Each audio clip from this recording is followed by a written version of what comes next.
Querido Deus, muito obrigado pelo Senhor teu Deus. amor, obrigado pelo teu cuidado, Obrigado, obrigado Pai, porque estamos pelo reunidos para abrir a tua palavra.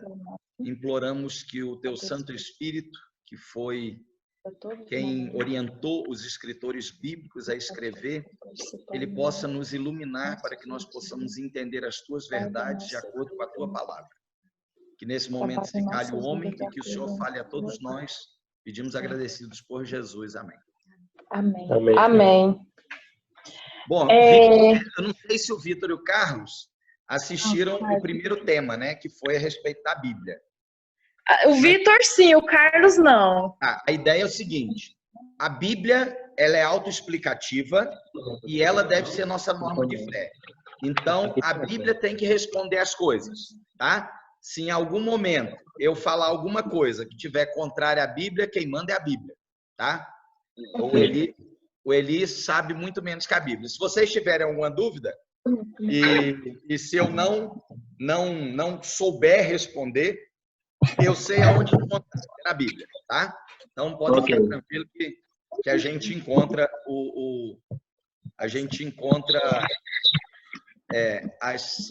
as perguntas, a gente encontra as respostas, né? Tá ok. Tô te vendo, Carol.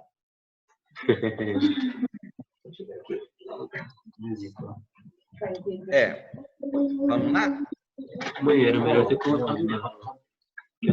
É o caso do áudio. Mas o áudio a gente vê aqui, olha lá. Bom, tá vendo aí? Tá vendo direitinho na tela? Correto. Conflito? Beleza, então. Então vamos lá. O que é esse? Por que a gente chama de o grande conflito?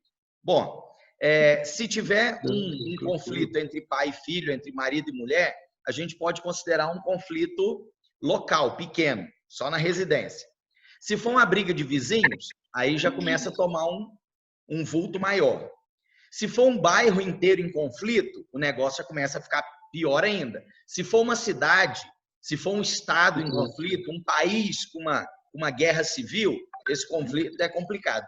Se for uma guerra mundial, esse conflito ele é muito complicado, tá? Uma guerra mundial é muito complicado.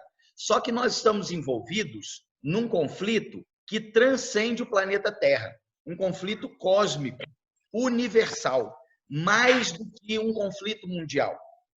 E a gente precisa de saber por que se desenrolou esse conflito, aonde que é o campo de batalha desse conflito. Hoje, afinal de contas, o Jornal Nacional ele fala desse conflito, mas não fala da maneira que eu vou falar, mas o Jornal Nacional fala dele, certo?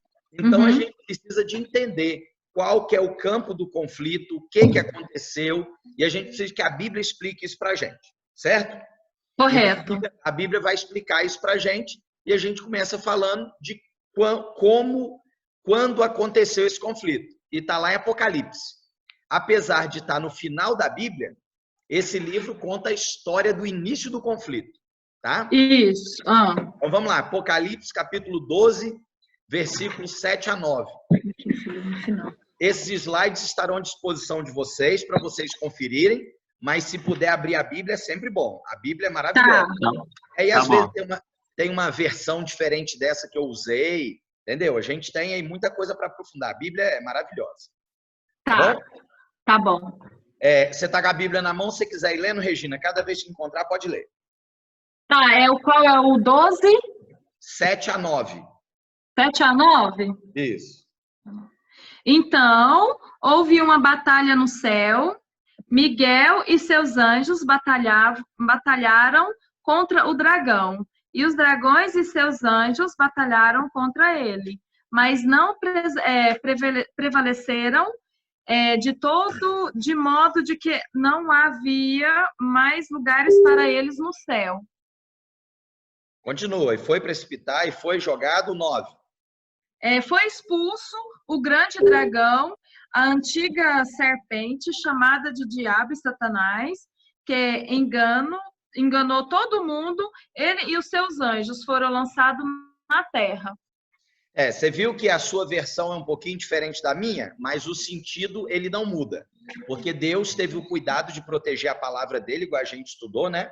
Para que a palavra dele não perdesse sentido. Bom, Então, a Bíblia aqui está me dizendo que teve uma guerra no céu. Isso. Miguel de um lado, com os anjos dele, e o dragão, que é o diabo, Satanás, Lúcifer, a antiga serpente, tá? Tava ele e os seus anjos do outro lado. E existiu uma guerra. Como que foi essa guerra? Metralhadora, fuzil, AR-15, tanque, sei lá, lança-chamas, espada. Não, não foi esse tipo de guerra, tá? A guerra era por supremacia, por soberania. Essa era a guerra no céu. Correto. A quem deve ser adorado. E o próprio Apocalipse conta essa história para a gente também. Está lá em Apocalipse 14, 6 e 7. Olha só, isso aqui, 14, 6 e 7. Nesse momento de Apocalipse, Apocalipse está contando uma história sobre um momento da história da raça humana em que nós teremos que tomar uma decisão sobre a quem nós vamos adorar, certo? E isso demonstra claramente que o grande problema do universo, a grande luta do universo, ela acontece sobre a adoração. Então, leia aí pra gente. Apocalipse 14, 6 e 7.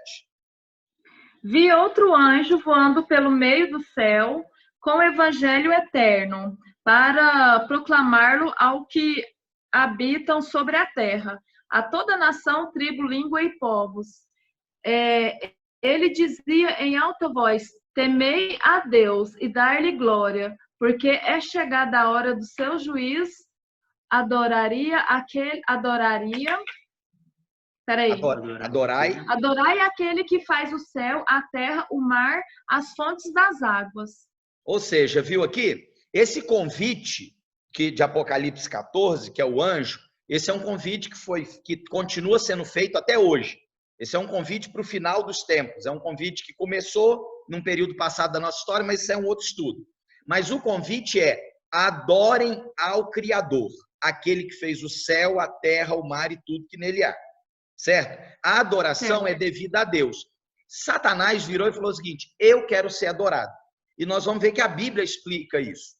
Então, a adoração deve só a Deus. Se a gente for na lei de Deus, que está escrita lá no Êxodo, no capítulo 20, lá o primeiro mandamento diz assim: não terás outros deuses diante de mim. Certo? Então, esse é o primeiro mandamento. Não terás outros deuses diante de mim. Então, somente a adoração tem que ser dada e ela é devida apenas a Deus. Mas Lúcifer, que era um anjo, ele quis ser adorado tanto quanto Deus, tá? E a Bíblia conta também essa parte. Então, conta que teve uma batalha. Essa batalha é por adoração, por supremacia de adoração. A adoração deve ser dada só a Deus, e nós vamos ler textos bíblicos mostrando por que só a Deus devemos adorar, tá? O próprio Jesus fala isso na tentação no deserto. Jesus, quando o diabo fala: se você me ajoelhar aqui e me adorar, eu deixo a coisa barata para você. Jesus falou: opa, só a Deus nós devemos adorar e somente a Ele dar culto. É o que a palavra de Deus diz. Então, a questão da adoração é o grande centro, a grande batalha do universo. É a grande questão, é o grande conflito, é justamente sobre a quem nós vamos adorar. E detalhe, não existe em cima do muro nessa batalha. Jesus falou assim: quem comigo não ajunta, espalha. O que significa isso? Significa que só tem dois lados. Eu tenho duas opções. Ou eu escolho a Jesus, ou eu não escolho a Jesus. Porque eu não tenho a opção, ou eu escolho a Jesus, ou eu escolho o inimigo de Deus. Mas eu não tenho a opção de falar assim: não, quer saber? Eu vou ficar em cima do muro, eu não escolho ninguém. Quando eu não escolho ninguém, diz a Bíblia que automaticamente eu fui escolhido por Satanás. E eu vou mostrar a vocês por que disso. Porque que quando nós não escolhemos, nós já estamos automaticamente sob as garras de Satanás. Então não tem jeito. No grande conflito, não tem meio termo, não tem aquele passivo. Ou eu sou ativo para um lado, ou eu sou ativo para o outro. Não existe passividade. E a Bíblia vai mostrar isso, vai mostrar por que disso, certo? E a gente precisa de entender. Então vamos entender como é que surgiu essa história toda. Olha isso, está lá em Ezequiel, capítulo 28. Ezequiel, capítulo 28, 11 a 17. Como que surgiu esse desejo de supremacia de Satanás? No caso, né, surgiu no coração de Lúcifer. Como que surgiu isso? Ezequiel, capítulo 28, 11 a 17. Eu vou ler o que está escrito aqui, ó. Vocês vão acompanhando aí na versão de vocês. Veio a mim a palavra do Senhor dizendo: Filho do homem, levanta uma lamentação sobre o rei de Tiro e dize-lhe: assim diz o Senhor Deus. Bom, antes nós precisamos fazer o seguinte: como esse é uma profecia, o profeta ele usa um termo simbólico, mas esse termo é para descrever Satanás. Tiro realmente existiu, era um reinado, era uma cidade, e existia um rei. Tinha o rei de Tiro. Esse camarada não era flor que se cheirasse, tá? E o profeta ele faz uma profecia contra o rei de Tiro. Como o rei de Tiro realmente aconteceu, o que ele fala para baixo é simbólico em relação ao rei de Tiro. E em relação ao que é literal no que fala para baixo, no que é literal em relação a Satanás, no que é simbólico é em relação ao rei de Tiro. No que é dizendo que é o rei de Tiro é literal, e na parte de baixo está se referindo ao rei de Tiro de forma simbólica. Eu vou explicar isso para vocês. Pode parecer confuso, mas, por exemplo, essa parte aqui, filho do homem, levanta uma lamentação sobre o rei de Tiro. Está falando sobre o rei de Tiro de verdade, tá? Aí quando ele fala assim, ele também está querendo dizer que simbolicamente está levantando uma lamentação sobre Satanás. E nós vamos ver por quê. Então, literalmente, sobre o rei de Tiro. Simbolicamente, sobre Satanás. Aí vamos continuar. Assim diz o Senhor Deus: tu eras o selo da medida, cheio de sabedoria e perfeito em formosura. Bom, pode estar falando de qualquer um dos dois, certo? Mas aí no versículo 3 diz assim: estiveste no Éden, jardim de Deus. Opa! Isso daqui, o rei de Tiro do planeta Terra não esteve no jardim do Éden. Quem esteve lá? Satanás. Então esse versículo está dizendo que é literalmente a respeito de Satanás e simbolicamente a respeito do rei de Tiro. Compreenderam? Então, essa questão, rei de Tiro e Satanás, é um do outro. Um é literal, o outro é simbólico. Quando um é simbólico, o outro é literal. Mas a Bíblia está falando sobre o rei de Tiro e sobre Satanás, certo? Então, olha, Satanás, ele esteve no Éden. Estiveste no Éden, jardim de Deus. De toda a pedra preciosa era a tua cobertura: sardônio, topázio, diamante, turquesa, ônix, jaspe, safira, carbúnculo, esmeralda e ouro. Em ti se faziam os teus tambores, os teus pífaros. No dia em que foste criado, foram preparados. Perfeito eras nos teus caminhos, desde o dia em que foste criado, até que se achou iniquidade em ti. Opa! Aqui nós temos que parar. A Bíblia diz que Satanás, Lúcifer, ele era perfeito em todos os caminhos dele, até o dia que apareceu iniquidade nele, até o dia que apareceu o pecado em Lúcifer. E aí a gente precisa de dar uma parada pelo seguinte: o que a Bíblia está me dizendo? O pecado, o mal, surgiu no coração de Lúcifer.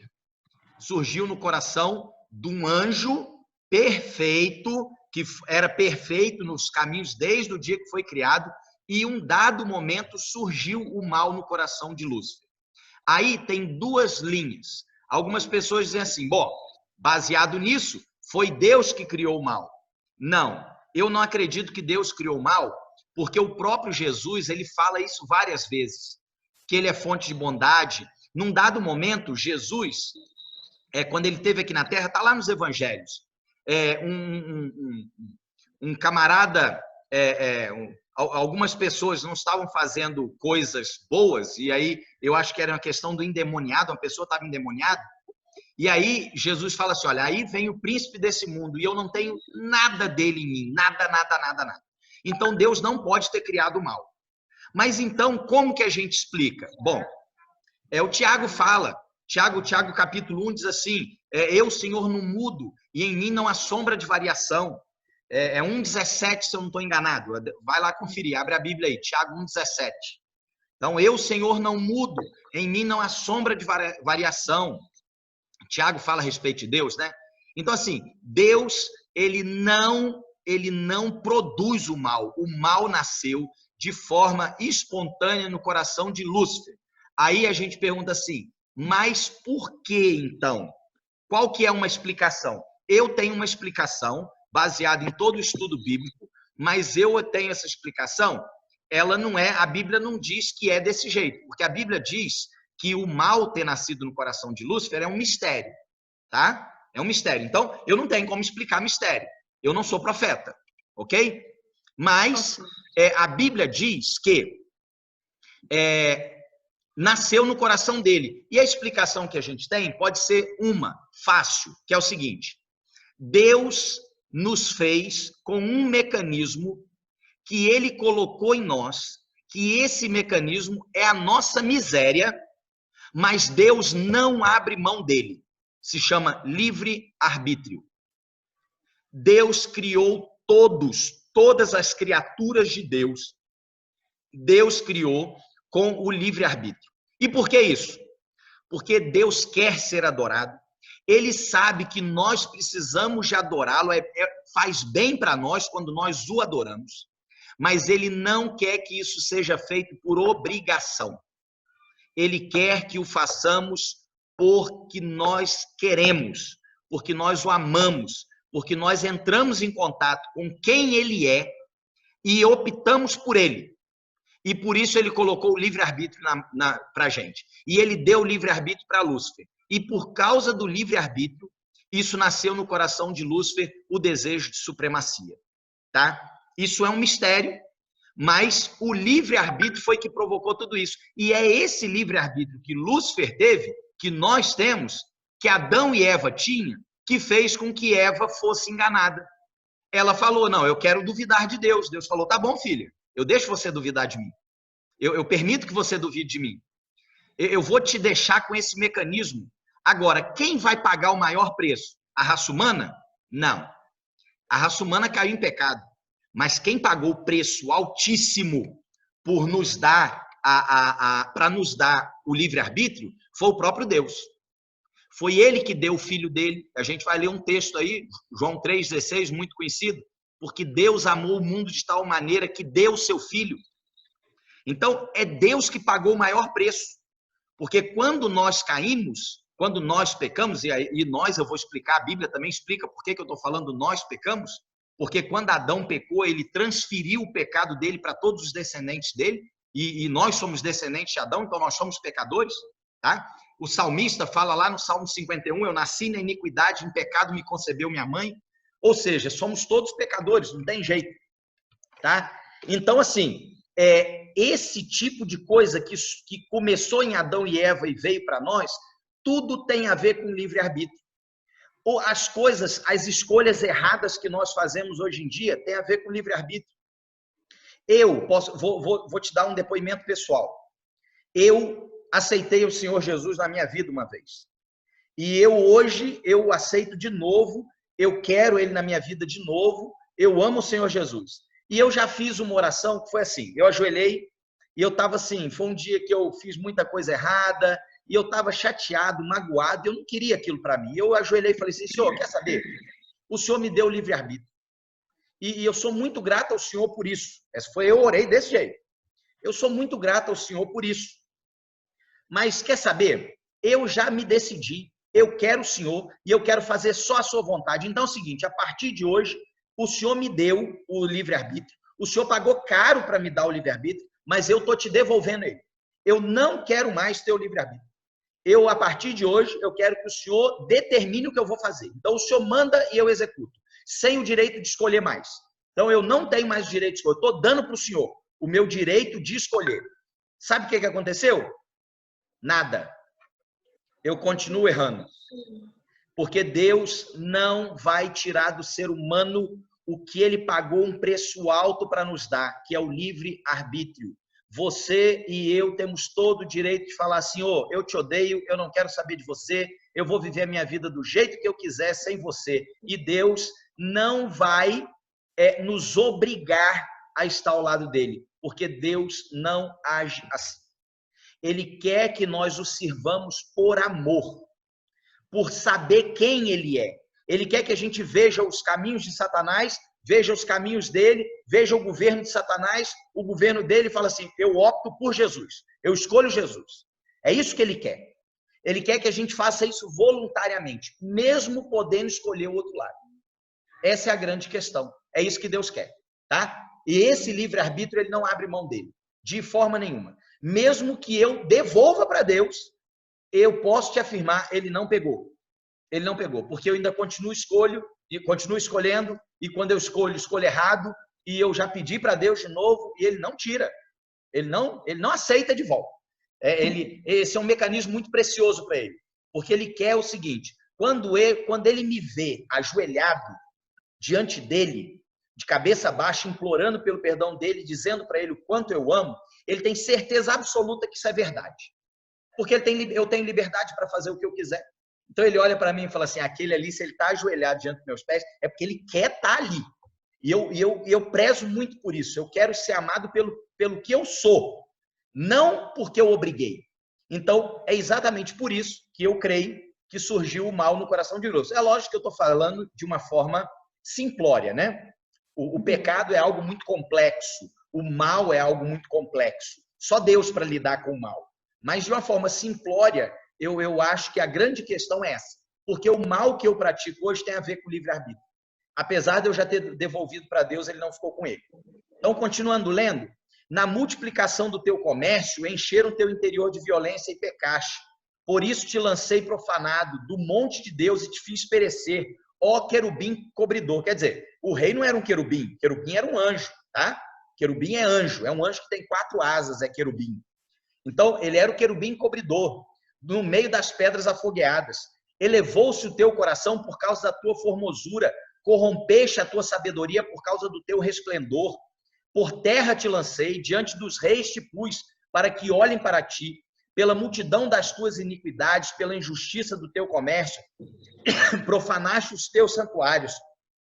Eu, pois, fiz sair do meio de ti um fogo que te consumiu e te tornei em cinza sobre a terra aos olhos de todos os que veem. E aí, Deus continua explicando o que aconteceu. Isaías, o profeta Isaías, no capítulo 14, ele continua explicando o que aconteceu, como que o mal surgiu. Isaías 14, 12 a 15. Satanás, muitas vezes, ele é comparado ao rei de Babilônia, ao rei de Tiro, tá? E aí você pode, o que fala do rei de Babilônia está se referindo a Satanás, o que fala Satanás está se referindo ao rei de Babilônia, igual aquele trocadilho que a gente já conversou. Isaías 14, 12 a 15. Como caíste desde o céu, ó estrela da manhã, filha da alva, como foste cortado da terra, tu que debilitavas as nações, e tu dizias no teu coração: eu subirei ao céu, acima das estrelas de Deus, exaltarei o meu trono, e no monte da congregação me assentarei aos lados do norte. Subirei sobre as alturas das nuvens e serei semelhante ao Altíssimo. Eu quero ser adorado tanto quanto Deus. Mas Deus falou que nós devemos dar adoração somente a Ele. Somente Deus adorar, somente a Ele prestar culto, a mais ninguém. Mas Satanás queria prestação de culto. E hoje o que nós vemos no planeta Terra é justamente a guerra entre quem será adorado. Qual que é o campo de batalha dessa guerra? O meu e o seu coração. É a minha mente e a sua mente. Esse é o campo de batalha. Eu posso escolher quem eu quiser, vocês podem escolher quem vocês quiserem. Os meus filhos, eu os ensinei a escolherem a Cristo, mas eles têm a liberdade de escolher quem eles quiserem. É isso que Deus nos concedeu, o livre-arbítrio, tá? E aí, nós estamos enrascados. Por que nós estamos enrascados? Porque teve uma briga no céu, Deus expulsou o diabo de lá, e olha o que Apocalipse 12, 12 diz. Pelo que alegrai-vos, ó céus. Quer dizer, acabou a confusão aqui no céu. E vós que neles habitais. Quer dizer, o diabo não está mais aqui. Mas ai dos que habitam na terra e no mar, porque o diabo desceu a vós e tem grande ira, sabendo que já tem pouco tempo. Por que ele tem grande ira? Porque ele não pôde consumar o intento dele, que é ser adorado. E aí, existe uma situação que é muito interessante. Se a gente for ver a parábola do filho pródigo, Jesus conta aquela parábola porque Jesus estava contando como é Deus em relação aos filhos dele. Então o filho vira, pai, não quero saber de você. Na verdade, para a cultura judaica, quando o filho fala assim, me dá a herança que eu tenho direito, ele não tinha direito a nada. O pai dele era vivo. Alguém já ouviu falar de sujeito ter direito à herança vivo? Às vezes os pais repartem os bens e tal, mas não é direito. Direito é depois que o pai morre. Em última instância, o filho falou para o pai, eu quero que você morra, velho. Morre logo que eu quero seu dinheiro. Me dá a minha parte na herança, eu quero que você morra. É o que às vezes a gente fala para Deus, ó, não quero saber de você, eu quero viver minha vida. E é essa parábola que Jesus contou. E o filho foi, usou todo o dinheiro que o pai deu, sem ele ter o direito, usou do jeito que quis, como fez, e de repente ele volta. Quando ele está voltando para casa, se fosse um pai humano, ia pegar uma vara de marmelo, dar uma surra nele bem dado, dar uma esfola nele. Na hora que ele falasse, pai, me perdoa, eu quero ser um dos seus empregados. É isso mesmo, você vai ser meu empregado. Se aprender, seu menino ingrato. Não seria assim que nós faríamos? Mas a parábola do filho pródigo diz que o pai corre, abraça o filho começa a falar assim, pai, eu pequei contra o senhor. Cala a boca, menino. Cala a boca, você não sabe de nada. Eu te amo demais. Você vai ser meu... Não, eu quero ser um seu servo. Que meu servo, que nada. Você vai ser meu filho de novo. Coloca um anel no dedo dele para que todos saibam que ele é meu filho. Eu vou dar um banho nele. Ele está muito sujo, muito fedido. Dá um banho nesse menino aqui. E faça uma festa para que todos saibam que esse meu filho voltou. Ele está vivo. Assim o pai trata um filho rebelde.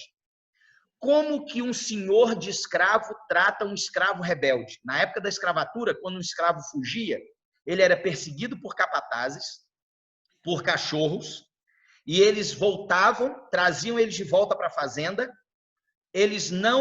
Dificilmente eles usavam mais esse escravo. Eles normalmente matavam esse escravo para que servisse de exemplo para os outros. Colocavam o escravo no tronco, chicoteava o escravo. É assim que o senhor de engenho faz. Então, o diabo, ele tem escravos. Quando a gente tenta fugir dele, ele vai atrás da gente, ó, senta a pancada. Quando o filho rebelde fala, não quero mais saber do senhor, ele espera a gente voltar. E quando a gente fala assim, senhor, eu voltei, ele vai lá, abraça a gente, pega no colo e nos transforma. Essa é a diferença de um líder para o outro líder. Essa é a diferença do governo de Deus para o governo de Satanás. Essa é a diferença de um pai que nos trata como filhos e um ser que tem sobre nós domínio, que quer ser o nosso governante, quer ser o nosso dono, tá? É assim que funciona. E aí, olha só, o próprio Jesus fala em Lucas que eu vi Satanás cair do céu como um relâmpago. Ou seja, ele foi expulso do céu, veio aqui para a terra, tá? E por que só Deus é digno de adoração? Eu poderia ficar aqui até amanhã enumerando para vocês. Mas Apocalipse 4:11 diz, digno és, Senhor, de receber glória e honra e poder, porque tu criaste todas as coisas e por tua vontade são e foram criadas. Então, olha só, um filho que entende quem os deu vida, muitas vezes é um pai adotivo, mas que os criou, que o educou, que amou. Um filho que entende isso, esse filho nunca ele vai desonrar o pai. O meu filho, ele já teve numa situação que eu coloquei no colégio interno, ele não queria ficar, e ele ameaçou fazer coisa errada lá para ser expulso de lá. E eu virei para ele e falei assim, você não vai fazer isso. Você não vai fazer isso porque o seu nome, o seu sobrenome é Tavares Martins. Tavares pertence à sua mãe e Martins me pertence. Esse nome não é seu e você não tem o direito de desonrar o meu nome. E ele me honrou o nome que ele tem. Tavares da mãe dele e Martins o meu nome. Quando nós nos tornamos filhos de Deus, nós o adoramos realmente porque só ele é honra, porque ele nos criou. Ele nos ama, ele cuida de nós. E esse amor é que nos atrai. Esse amor é que faz a gente ficar impressionado. Certo? Porque qual que é a situação? Então, vamos ver o que é o governo do diabo. O governo do diabo o próprio Jesus fala isso, 1 João 3,8. Aquele que pratica o pecado procede do diabo. Porque o diabo vive pecando desde o princípio. Desde que nasceu no coração dele o pecado, ele vive pecando, certo? Então, quem pratica o pecado é filho dele, ok? Procede dele. Olha só, o diabo, vós sois do diabo, que é o vosso pai, e quereis satisfazer o desejo. Ele foi homicida desde o princípio, jamais se firmou na verdade. Então, quando eu quero ser homicida, quando eu quero mentir, quando eu quero enganar, quando eu quero ludibriar, eu estou sendo filho de Satanás, tá? Ele foi homicida desde o princípio e jamais se firmou na verdade, porque nele não há verdade. Porque quando ele profere mentira, fala que ele é próprio, porque é mentiroso e pai da mentira. E é o próprio Jesus que fala isso, tá? E qual que é o problema dele? O problema dele é o seguinte, que ele viu o que Deus tinha feito e ele entendeu que a única forma dele atingir a Deus era atingir os filhos dele. A Regina é mãe. O Carlos, se estiver me ouvindo ainda, ele vai entender isso, ele é pai. Talvez você, Vitor, e a Carol não consigam entender muito bem. Agora, se você quiser atingir um pai, atinge o filho. Eu garanto para vocês que se alguém me bater na cara, eu o perdoo rapidamente. Agora, se alguém bater na cara dos meus filhos, eu vou ter que orar muito, pedir muito a Deus para me dar um coração perdoador. Porque a vontade que eu vou ter é de pegar um pedaço de pau e acabar com o sujeito. Agora, o que acontece? Nós somos filhos de Deus, somos criaturas de Deus. Ele nos ama absurdamente. Qual que é o melhor jeito de atingir a Deus? Nos atingir. E foi por isso que o diabo vem atrás da gente. E é por isso que esse texto de Apocalipse diz, pelo que alegrai-vos ao céu, e ai dos que habitam sobre a terra. Por que é ai dos que habitam sobre a terra? Porque o diabo, ele quer arrebentar a gente.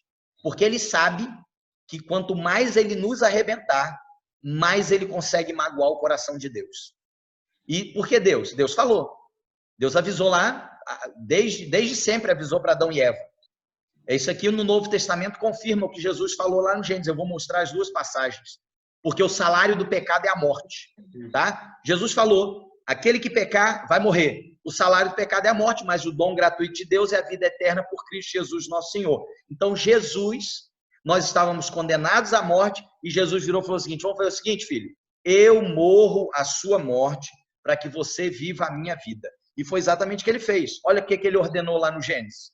E ordenou o Senhor Deus ao homem, dizendo, de toda árvore do jardim comerás livremente, mas da árvore do conhecimento do bem e do mal dela não comerás, porque no dia em que dela comeres, certamente morrerás.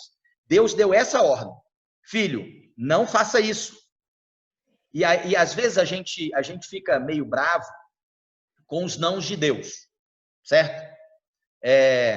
Às vezes meus filhos querem alguma coisa e eu viro para eles e falo, filho, isso não, eu não vou te dar. E às vezes eles ficam bravos comigo. Mas é porque eu sei que aquilo não é bom para eles. O próprio Jesus fala isso para alguns dos discípulos, ele fala assim, ó, vocês pedem e não recebem, porque vocês pedem mal. Vocês pedem, e o que vocês, se fosse concedido o que vocês querem, seria para a destruição de vocês. Certo? Então, essa é a grande questão. Deus, ele tinha que dar uma ordem, e eles tinham direito de escolher ou não, tanto é o livre-arbítrio, tá? Mas Deus tinha que deixar uma ordem. Filho, não coma aqui, porque isso é ruim para você, tá? Eu vou te deixar com liberdade de você escolher se você quer fazer ou não. E aí, o que a serpente fez? Que foi a primeira sessão mediúnica do planeta Terra. Quando o diabo, ele incorpora uma serpente, faz a serpente falar, tá? A serpente fala, e quando a serpente fala, a serpente não acaba desfazendo o que Deus estava fazendo. Então, olha, então a serpente disse à mulher, certamente não morrereis, porque Deus sabe que no dia em que dele comerdes, se abrirão os vossos olhos e sereis como Deus, sabendo o bem e o mal. Quer dizer, o diabo usou de engano. O animal não fala. Então, ele entra dentro de um animal, faz o animal falar, para que Eva ficasse meio desconcertada, quer dizer, ele se utiliza do engano, aí ele jogou a dúvida no coração de Eva. Quando Eva duvidou de Deus, ela pecou. E aí ela falou assim, mano, será que o governo de Satanás não é melhor do que o governo de Deus? Será que a liderança de Satanás não é melhor que a liderança de Deus? Será que não é melhor eu adorar Satanás do que adorar a Deus? Foi exatamente isso que aconteceu. Só que a gente sabe o que aconteceu com a gente depois disso, né? Então, o engano da serpente, certamente não morrereis, não ajudou muito, porque, na verdade, nós passamos a morrer, tá? Nós passamos a encarar a morte. Antes, Adão e Eva tinham vida eterna. Eles não tinham preocupação com a morte, nem com essa morte temporal, nem com a morte eterna. Isso é um outro estudo. A gente tem que entender muito o que acontece com o homem na morte, tá? Então, portanto, assim como entrou o pecado no mundo e pelo pecado a morte, assim também a morte passou a todos os homens, porque todos pecaram. É como se o pecado ele é um vírus que ele muda o DNA. Mudou o DNA de Adão e Eva. Todos os descendentes de Adão e Eva têm esse pecado também. Tá no nosso DNA. E só Jesus tem capacidade para nos fazer o milagre de transformar o nosso DNA. Ele vai fazer isso um dia, mas é só ele que tem esse poder. Para colocar o nosso DNA como ele fez a primeira vez, como era lá no início, certo? Então, olha aqui, ó. Irou-se o dragão contra a mulher, depois a gente estuda isso, mas a mulher em Apocalipse é a igreja, são as pessoas, tá? Irou-se o dragão contra a mulher e foi fazer guerra contra o remanescente da sua semente, os que guardam os mandamentos de Deus e têm o testemunho de Jesus. Todos aqueles que optam por Jesus como líder, ser Jesus, ó, eu escolhi o governo de Jesus, beleza? Beleza. A partir desse dia, eu estou em guerra contra o dragão. Por quê? Porque o dragão irou-se contra aqueles que querem guardar os mandamentos de Deus e quer ter o testemunho de Jesus. Toda vez que eu opto, se você optar por ter a liderança de Satanás, Deus não vai ficar te perseguindo. Ele vai ficar te chamando. É o que diz em Apocalipse 2:10, se eu não estou enganado. Eis que estou à porta e bato. Se alguém ouvir a minha voz e abrir a porta, eu entro. Se não abrir, eu não entro. Eu sou um gentleman. Deus é assim. Ele convida, ele chama, ele suplica, vem filho, fica do meu lado. Mas ele não faz nada diferente disso. Agora, o diabo não. Se você optar, ó, eu não quero o seu governo, você está fazendo guerra contra ele. É o que a Bíblia está dizendo aqui em Apocalipse. Ele se ira contra aqueles que querem estar do lado de Deus, tá? Mas aí vem Deus e fala o seguinte, olha, eu vou deixar vocês escolherem.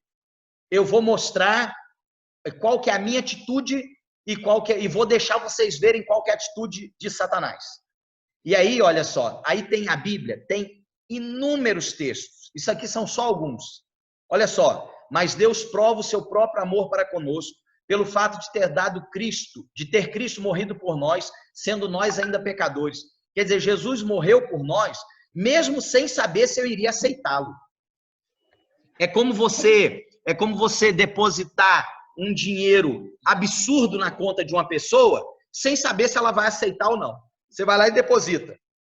Ó, se você quiser aceitar, eu já depositei. Não vou fazer, não. Não vai ser uma promessa, não.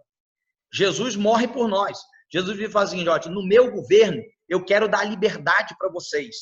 Mas para vocês terem liberdade, eu vou mostrar do que eu sou capaz. Vocês não querem morrer, eu vou devolver a vida eterna para vocês. Mas a única forma, o preço para devolver a vida eterna para vocês é eu morrendo. Então, quer saber? Eu vou morrer por vocês. Eu vou mostrar para vocês que eu os amo. Eu estou a ponto de dar a minha vida por vocês. É isso que eu faço. Tá? Eu não aceito nada diferente disso. Eu não quero a vida de vocês para me satisfazer. Eu dou a minha vida por vocês. Olha só, porque Deus amou o mundo de tal maneira, e aí algumas pessoas falam assim, Deus é mau e Jesus é bonzinho. Então, Deus quer arrebentar com a gente, Jesus chega, não, pai, não faça isso, por favor. Tem nada a ver. O pai deu o filho.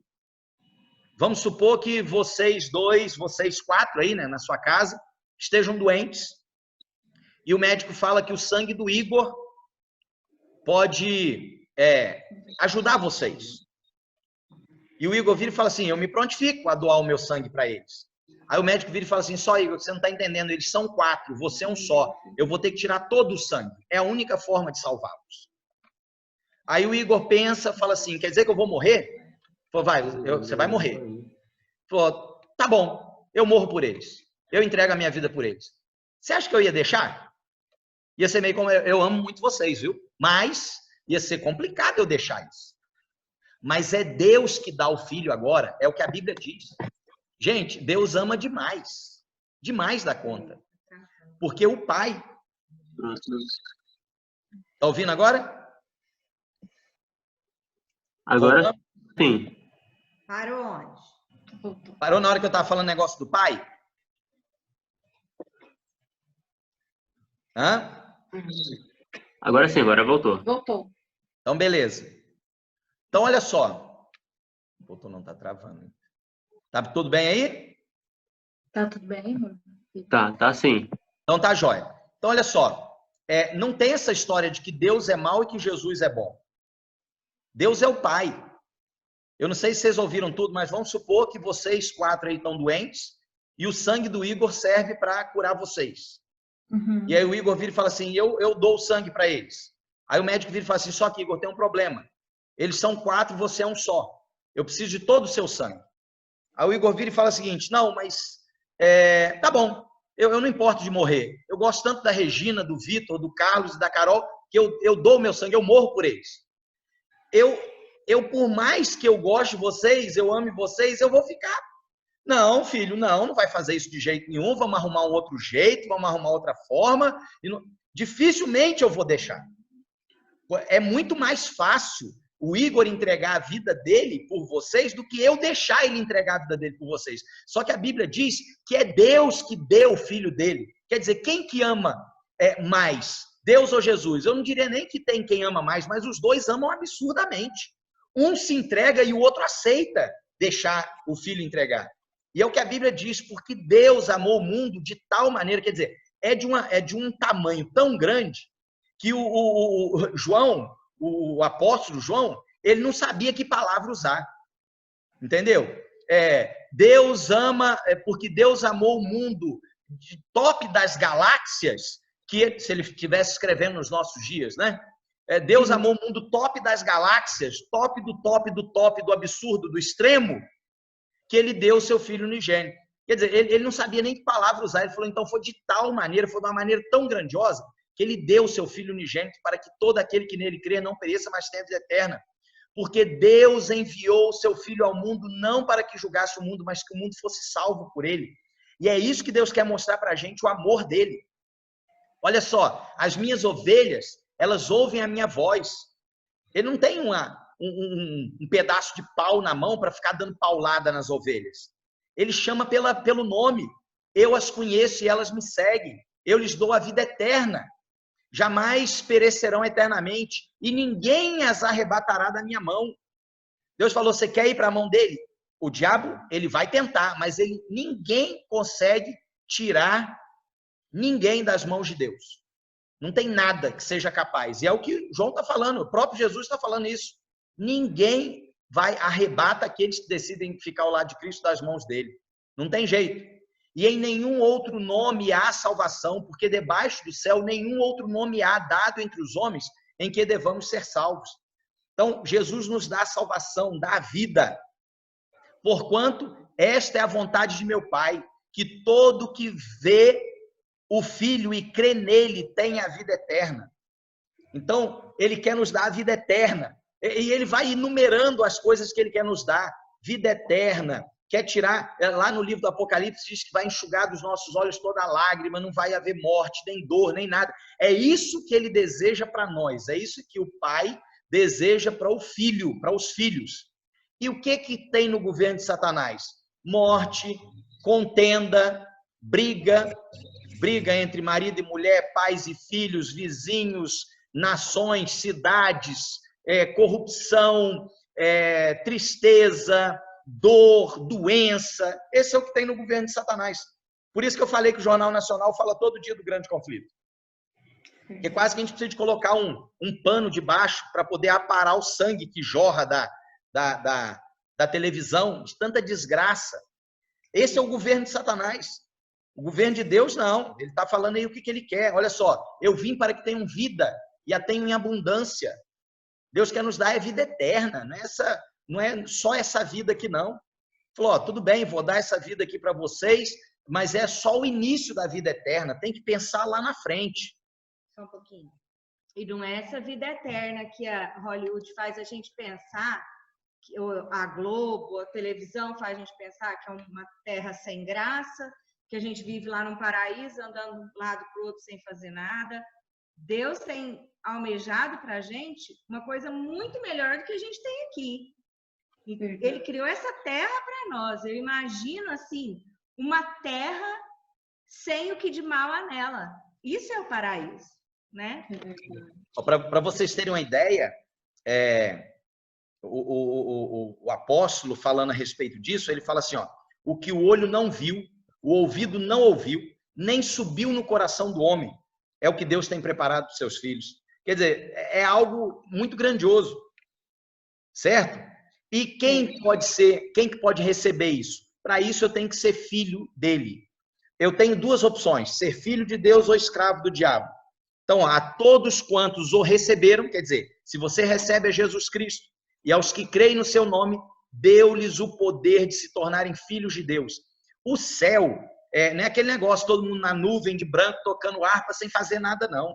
O céu vai ser um lugar maravilhoso, de atividade, de trabalho, certo? A Bíblia fala que nós vamos plantar, vamos colher, vamos edificar, nós vamos passear, vai ter festa, vamos festar, não tem Covid-19 para ter que fazer essas reuniões por Zoom, por nada, por tecnologia. Lá é ao vivo, graças a Deus aqui temos Zoom, mas lá o negócio é ao vivo e a cores. É coisa assim inimaginável que Deus tem preparado para nós. Não é um negócio ruim, não. E o diabo, o que ele quer fazer? Ele quer nos enganar. Então, ele vende para a gente um peixe que o céu é chato, que o céu é monótono, que o céu é ruim, para que ninguém queira ir para lá. E tem piadas que falam isso. Nas piadas que fala, o sujeito chegou no céu, todo mundo na paz, andando devagarzinho, falando baixo. Aí chega no inferno, festa, mulher pelada, cerveja e não sei o quê. Essas são as piadas que o povo faz em relação a isso. Que o céu, e homem sarado, esse é o inferno, é um lugar maravilhoso, lugar de muita coisa boa, com coisa que isso é coisa boa. Pecado, isso é um engano. Isso é um engano. E o que Deus realmente sabe que nós precisamos é de alegria, sim, mas uma alegria de um outro tipo de alegria. Eu uma vez, não sei se foi a Jane que comentou com um amigo nosso, se foi eu que comentei, eu falei assim, olha, o fato da gente se divertir e rir sem beber, isso é muito bom. Sabe por quê? Porque no dia seguinte a gente sabe exatamente o que a gente fez no dia anterior. Eu lembro de todas as risadas que eu dei com os meus amigos na festa do dia anterior, porque eu não coloquei uma gota de álcool na cuca. Agora, tem um monte de gente que vai, enche a cara, bebe, e chega no dia seguinte, o que aconteceu ontem? Não faço a menor ideia. Fala, mas foi uma big de uma festa? Mas eu não lembro. Quer dizer, o que tem de bom nisso? Quer dizer, você foi numa big de uma festa e não lembra nem do que fez. Quer dizer, Deus, ele realmente quer algo maravilhoso para a gente. E isso, ele nos dá de graça. Porque pela graça sois salvos mediante a fé, e isto não vem de vós, é dom de Deus. Não tem nada que a gente possa fazer para a gente ser salvo. Porque a Bíblia Efésios diz, apóstolo Paulo, não vem das obras para que ninguém se glorie, para que ninguém bata no peito e fale assim, eu estou aqui no céu porque eu sou bom. Não tem esse.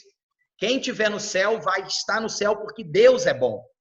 Então, o sujeito vai chegar, Elícia está aqui no céu. Fala, nossa, Deus é bom demais, não é não? Deus é misericordioso, é maravilhoso. Porque se ele não fosse, eu não estava aqui de jeito nenhum. Então, na hora que vocês me encontrarem no céu, vocês vão lembrar disso. Nossa, você está aqui? Realmente. Estou aqui, mas porque Deus é bom. Se depender de mim, eu estava lascado. Era fogo e enxofre que ia cair na minha cabeça. Por quê? Olha só. Olha o tipo de Deus que ele é.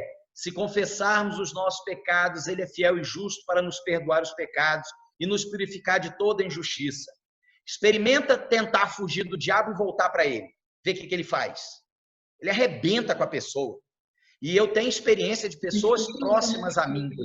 Pessoas que viveram num mundo de forma ruim, voltaram para Deus, ficaram um tempo com Deus e abandonaram a Deus de novo. E a segunda condição dessa pessoa é deplorável perto da primeira. Por quê? Porque você tentou fugir de mim, agora é que eu vou arrebentar você, meu camarada. Porque quando o escravo tenta fugir, ele tem que servir de exemplo para os outros. É assim que o diabo funciona, tá? Meus filhinhos, olha como Jesus fala. Meus filhinhos, essas coisas eu vos escrevo para que não pequeis. E se alguém pecar, nós temos um advogado para com o Pai, Jesus Cristo justo. Ele é nosso advogado. Ele nos defende, defende a nossa causa, a causa perdida sem ele. Então, como que ele defende? Ele defende assim, Senhor, eu sou culpado, está tudo errado para mim, mas o Senhor falou que se eu te chamar como meu advogado, o Senhor dá um jeito. E ele vira e fala assim, ele mostra as marcas, as feridas nas mãos, nos pés, na cabeça dele, no lado, e fala assim, olha, eu morri por ele. Eu já paguei o preço por ele.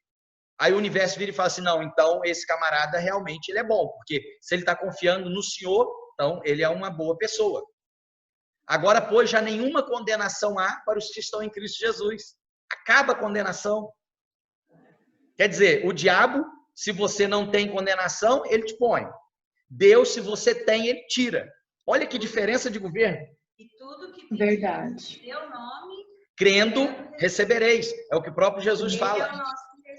Olha o que ele quer fazer com a gente. Olha o que ele quer fazer. O filho pródigo que voltou. Se fosse o servo, o escravo que fugiu, nunca teríamos essa situação. Mas como é o filho pródigo que voltou, olha aqui, ao vencedor será vestido assim de vestiduras brancas. E de modo nenhum apagarei o seu nome do livro da vida. Pelo contrário, confessarei seu nome diante de meu Pai e diante dos seus anjos. Quer dizer, o sujeito que falou assim, Jesus, eu te aceito, eu vou chegar para o universo e vou falar assim, ó, ele é meu. Eu defendo ele, defendo a honra dele. Esse é Deus, tá? E aí, ó, Malaquias 3:6, o que está lá em Tiago 1:17 também, porque eu, Senhor, não mudo. Deus nunca teve intenção de fazer mal para o ser humano, nunca. Jeremias 29:11 diz assim, eu é que sei o pensamento que eu tenho a vosso respeito, são pensamentos de paz, não de mal. No fim, eu quero dar coisa boa para vocês. Olha só, ele não muda. Jesus Cristo é o mesmo ontem e hoje eternamente. O amor que ele teve no passado é o mesmo que ele tem hoje. O que ele queria dar no passado é o mesmo que ele quer dar hoje. De tudo que se tem ouvido, o fim é teme a Deus e guarde seus mandamentos, porque este é o dever de todo homem. Por que é o dever? Porque somente ao Criador nós devemos adorar e prestar culto. Esse é o dever de todo aquele que quer fazer o que é certo, que quer ser filho de Deus. Esse é o dever de todo ser humano. E aí tem dois caminhos, Jesus falou desses caminhos, caminho estreito e o caminho largo. O caminho estreito é o caminho de Deus, o caminho largo é o caminho do diabo. Deus é luz, o diabo é trevas. Deus, ele é a bênção, né? Ele é o obediente, ele é Caim, ele é Abel, que obedeceu, que é a pessoa que tinha a Cristo como centro da vida. Caim é homicida. Lembra que falou lá? Que quem é filho do diabo, ele é homicida, porque o diabo é homicida e mentiroso, porque o diabo mente desde o início. Então, Caim é homicida. Quem é de Deus é da verdade, quem é do diabo é da mentira. Quem é de Deus é da salvação, quem é do diabo é da perdição. Quem é de Deus é justo, quem é do diabo é ímpio. Quem é de Deus é trigo, segundo a Bíblia. Quem é do diabo é joio. Quem é de Deus é ovelha. Quem é do diabo é bode. Quem é de Deus tem o selo dele. O selo que diz assim, esse é meu filho. Quem é do diabo também tem o selo dele. Certo? São esses dois caminhos. É isso que Deus coloca para nós. Esses dois textos não têm slide. Vocês podem lê-lo para mim, por favor? Jeremias 21:8, depois Provérbios 16:25. São dois textos muito interessantes. Porque essas duas opções é a que nós temos todos os dias. As duas opções. O grande conflito tem dois lados. E todos os dias, detalhe, não adianta escolher uma vez só. Escolho Jesus e pronto. Não. A escolha é diária. Porque se amanhã eu não escolher Jesus, automaticamente eu sou escolhido pelo diabo. A escolha é diária. A cada minuto eu tenho que escolher Jesus. Jeremias 21:8. Já acharam aí? Achamos. Pode ler. E a este povo dirás, assim diz o Senhor, eis que ponho diante de vós o caminho da minha vida e o caminho da morte. Ou seja, dois caminhos. Caminho da vida, caminho da morte. São as escolhas Sim. que nós temos. Não existe um terceiro caminho. Provérbios 16, 25. Acha aí, Provérbios 16, 25, lê para nós. Ok. Provérbios 16, 25. Há um caminho que parece direito ao homem, mas o seu fim são os caminhos da morte. Ou seja, se escolher errado, ele pode até parecer que é um caminho certo, mas escolher o errado tem a perdição. E que caminho é esse? É aquele caminho do oba-oba. Se vocês forem lembrar do momento de Jesus, ele falando que no final dos tempos ele ia separar os bodes das ovelhas. E os bodes chegariam para ele e falassem assim, mas Jesus, em seu nome expulsamos demônios, em seu nome nós fizemos isso, nós fizemos aquilo. E Jesus fala assim, apartai-vos de mim que não vos conheço. Ou seja, é possível você seguir um caminho achando que está seguindo o caminho certo e está seguindo o caminho errado. Como que eu tenho certeza disso? Por uma questão simples. O diabo, ele é o enganador. Então, ele quer que a verdade, ele não precisa de apresentar para nós uma mentira completa. Ele não se importa que seja só um pouquinho de mentira. Ele não se importa, porque ele sabe que o próprio Jesus fala isso nos evangelhos, que um pouquinho de fermento leveda a massa toda. Ele sabe que um pouquinho de erro gera erro geral. A Bíblia diz que aquele que guardar todos os mandamentos e tropeçar em um só ponto, torna-se culpado de todos. O diabo sabe disso. Então ele não tem interesse de apresentar para nós aquela mentirona, aquela mentirada violenta. Não, ele vai apresentar uma mentirinha, cheia de um monte de verdade. Por isso que a Bíblia adverte, há caminhos que parecem direito, mas no final é caminho de morte. Olha novamente, isso aqui é Moisés falando para o povo de Israel, mas serve para nós, está registrado nas escrituras sagradas para nós. Os céus e a terra tomo hoje por testemunhas contra vós, de que tenho proposto a vida e a morte, a bênção e a maldição. Escolhe, pois, a vida para que vivas tu e a tua descendência. Esse é o convite, são dois caminhos. O grande conflito é na minha mente, no meu coração. Detalhe importante, a minha escolha não resolve para a Jane, não resolve para o Igor e para o Theo. Se a Regina tomar uma decisão, Vitor, não serve para você, você tem que tomar a sua. A sua decisão, Vitor, não serve para a Regina. A decisão de vocês dois não serve para a Carol, não serve para o Carlos. A decisão do Carlos não serve para vocês. É individual e intransferível, tá? E essas escolhas nós temos que continuar fazendo. Nós temos que continuar fazendo porque nós precisamos de escolher Jesus, que é toda a fonte de verdade, tá? Nós precisamos de deixar muito claro na nossa mente quais são as consequências dos dois caminhos. E aqueles que perseverarem até o fim, diz a Bíblia, esses serão salvos. Perseverar em quê? Perseverar escolhendo Jesus. Escolher Jesus hoje, escolher amanhã, depois de amanhã, em todos os momentos. Não tem meio termo. E quer a gente queira, quer não, nós estamos inseridos nesse conflito. Você pode virar e falar assim, mas eu não quero saber, eu não pedi para ter esse tipo de coisa. É igualzinho o Covid-19. Alguém de nós pediu para estar no meio dessa bagunça? Não. Ninguém pediu. Não. Eu não pedi. Aliás, eu estou odiando essa bagunça. Só que eu não tenho opção. Eu estou no meio dessa bagunça. Tá? Então, quer eu queira, quer não, eu estou no meio da bagunça do grande conflito. E quer eu queira, quer não, eu preciso de tomar uma decisão. E se eu quiser não tomar decisão, a decisão já está tomada. Porque a Bíblia diz, o próprio Jesus falando, que quem comigo não ajunta, espalha. Certo? Que Deus nos abençoe, que a gente escolha o caminho correto. Que a gente escolha a liderança do Senhor Jesus, que a gente escolha ser dele.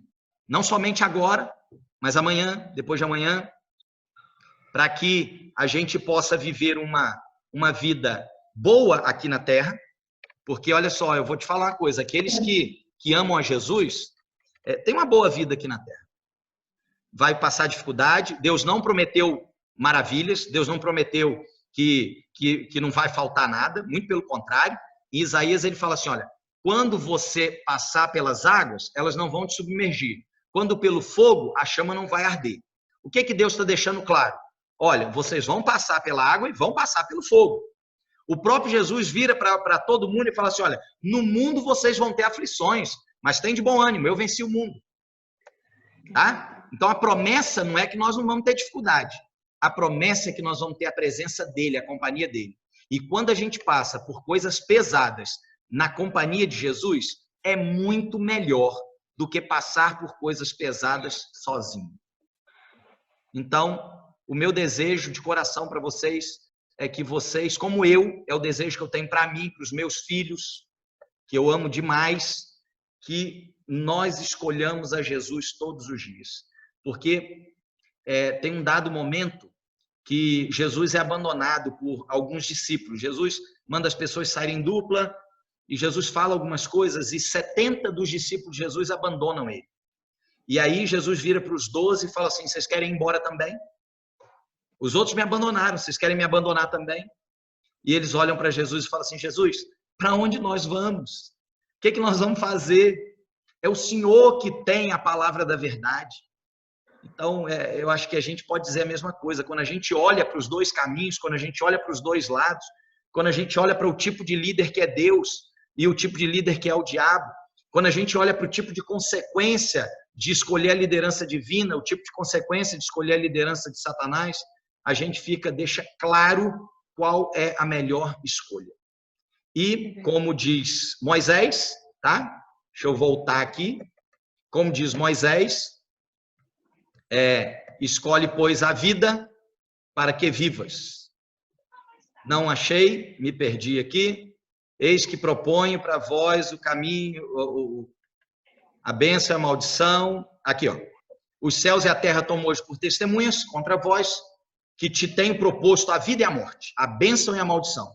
Escolhe, pois, a vida para que vivas tu e a tua descendência. Que Deus nos abençoe e que essa seja a nossa realidade. Vamos orar? Amém. Depois da oração, se vocês tiverem alguma dúvida, a gente conversa. Tá bom? Okay. Oremos. Senhor Deus, muito obrigado. Obrigado porque a tua palavra revelou quem é o Senhor. O Senhor dá a vida por nós, o Senhor quer o nosso bem, o Senhor é um Deus amorável. E a tua palavra, ela revela que Satanás é um enganador e o planeta Terra, o que acontece todos os dias, demonstra claramente quem é seu inimigo.